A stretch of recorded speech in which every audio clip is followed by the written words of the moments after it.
या पहुंचा दिया गया था। और फिर इन्हें ये तमाम जो कॉलर हैं RF ये कॉलर इनको लगाकर ही इन्हें लाया गया है। रेडियो कॉलर है इन्हें, और इनकी ताकि इनकी जो ट्रैकिंग है, इनकी निगरानी वो हो सके रेडियो कॉलर के जरिए।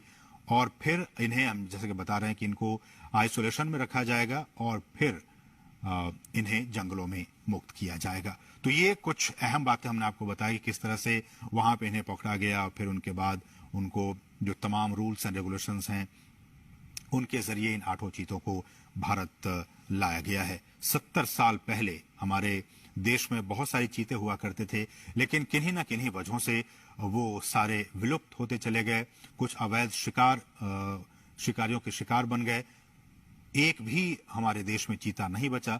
लेकिन सरकार लगातार कई सालों से प्रयास कर रही थी कि हम जो है वो इन चीतों को वापस से एक बार फिर से लाएं, क्योंकि पारिस्थितिकी तंत्र भारत का भी बहुत बेहतर है। और जैसे हमने कहा कि नामीबिया के जो वैज्ञानिक थे वो महीनों तक यहाँ पे आते रहे, जाते रहे, और यहाँ का जो भूवैज्ञानिक स्थिति है, यहाँ की जो जलवायु है, उनका उन्होंने अध्ययन किया। और अध्ययन करने के बाद ही वो इस नतीजे पर पहुंचे कि इन तमाम चीतों को मध्य प्रदेश में जो कूनो नेशनल पार्क है, वहां की जो स्थिति है, परिस्थिति है, जलवायु है, उसके हिसाब से छोड़ना ज्यादा उचित होगा। तो उसके बाद ही ये फैसला लिया गया। और हमने आपको बताया कि इन तमाम चीतों के गर्दन में रेडियो कॉलर लगे हुए हैं ताकि इनकी मॉनिटरिंग की जा सके। और विशेष हमने बताया कि आपको चिनूक हेलीकॉप्टर के जरिए इनको यहाँ पे लाया गया।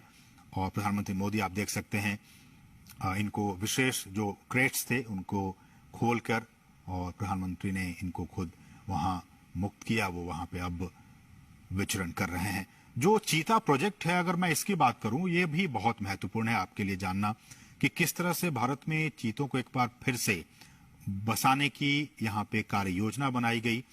और इस योजना के तहत 5 साल में देश के कई नेशनल पार्क में ऐसी उम्मीद की जा रही है, जो हमारे वैज्ञानिक हैं, जीव वैज्ञानिक हैं, उनकी तरफ से ये कहा जा रहा है कि अगर ये ट्रांसलोकेशन और यहाँ पे ये सारी चीजें सही अनुमान के मुताबिक, प्लानिंग के हिसाब से सब कुछ ठीक रहा, तो आने वाले 5 से 10 साल में इनके जरिए और भी जो बच्चे होंगे उनको ऐसे उम्मीद की जा रही है कि 40 से 50 चीते पैदा होंगे और फिर उनको देश के अलग अलग